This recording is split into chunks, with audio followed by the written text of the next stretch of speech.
What's going on, guys? Welcome back to the Lifestyle Athletics YouTube channel. If you're new to the channel, remember to like and subscribe.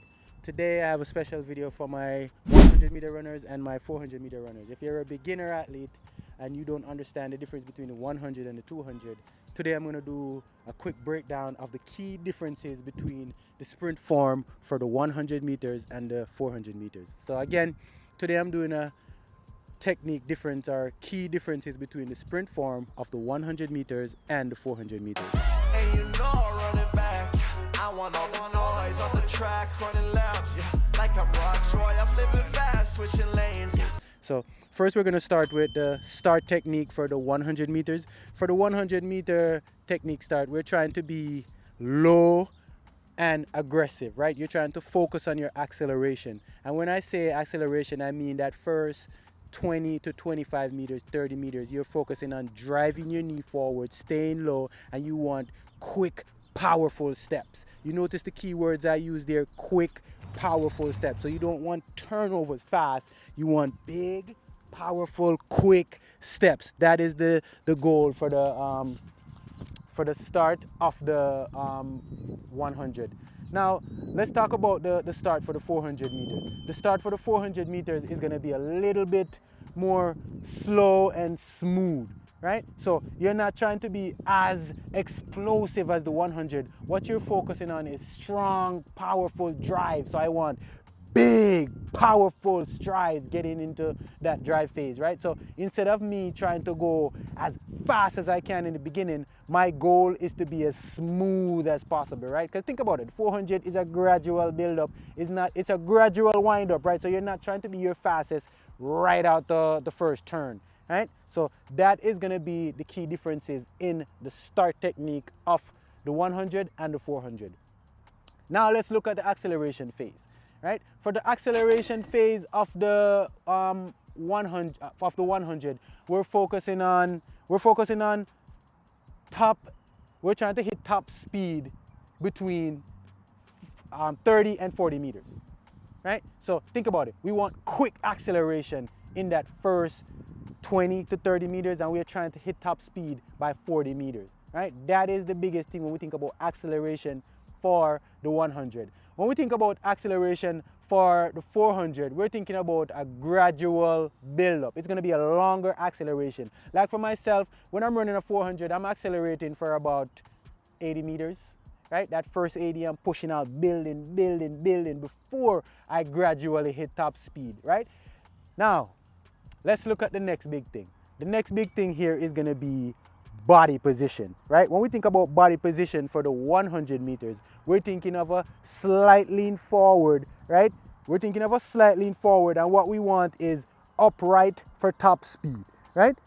Slight lean forward, upright. So I never want to be here. I always want to be here and stepping over the ankle, stepping over the knee, going forward, right? That's going to be the biggest thing. When we think about when we think about when we think about body position for the when we think about body position for the 400 meters, again, you want a slight lean forward, but you want more stronger, smoother stride. You don't want to be too much up here when you're running the 400. You want to be right here, and you want nice open stride. It's okay to be long at the back with the strides for 400 meters, but it's not okay to be long at the back with the strides for 100 meters. You want more knees coming to the front for 100 meters. For 400 meters, it's okay to be behind here, right? So what we're thinking about for body position is we want to be low, slightly lean forward, and you're trying to maintain stride length and frequency. Now, the next thing we're talking about here is right into it. We're going to go into stride length and frequency. For the 100 meters, stride length and frequency is going to be very quick. Turnovers are going to be very quick. It's going to be powerful. Knees are going to be high, right? And you're not trying to open up the stride too much because you're trying to cover ground with. So let's look at this. When Usain Bolt broke the world record, he took 41 steps, right? Average sprinters takes about 45 steps to 46 steps, right?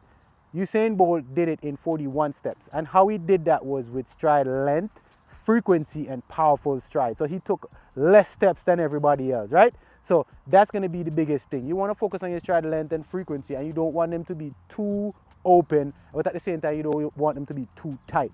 For 400 meters now, when we think about stride length and frequency, it's all about fatigue management. So you're trying to get a rhythm, right? It's not like the 100 meter where it's raw turnovers and once you get up to top speed, you maintain. You want to get a rhythm because your stride length and frequency is going to change throughout the race. You may have your best stride length and frequency depending on how you train for the 400 meters.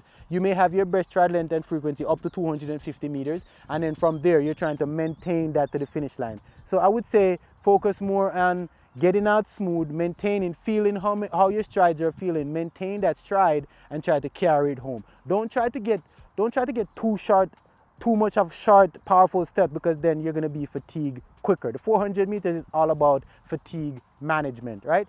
So let's move on. Next thing we're gonna talk about here is we're gonna talk about arm mechanics.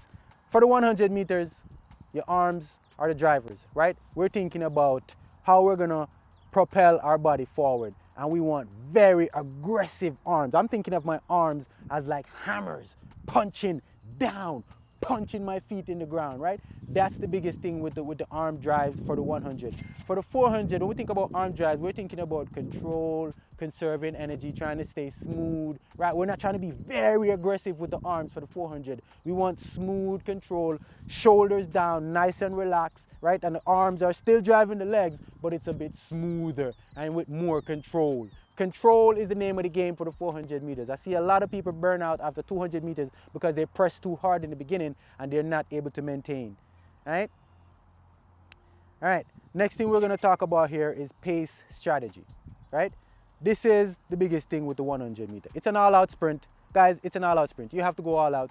From the gun pops to the finish line, there is no pace and you're gonna catch up to people and chant all of that. You have to get out in your acceleration as fast as you can, get up to top speed and maintain your pace all the way to the finish line. It is an all-out sprint. When we think about the 400 meter now, when we think about race strategy, you have to be able to get down the back stretch with rhythm, control, and your biggest thing is fatigue management. Can you train yourself to get to 300 meters in a certain time without your form breaking down? So this is where you have to train yourself a certain way in training. Like I myself, I like 350s, I like 250s, I like 150s for my race strategy, for my fatigue management. So you want to get out a little bit smoother. It is not an all-out sprint, so you don't want to get out hard and then kill yourself. You want to maintain speed and be able to hold your form for that last 50 meters. All right. Next thing we're going to look at here, and the last thing, this is the most important thing. When we look at the mental aspect or the mental approach to the 100 meters, it's all about focusing on explosive performance. You're trying to be very explosive, you're trying to be twitchy, you're trying to be quick. It is a very explosive movement, so you have to be very quick, you have to be very twitchy.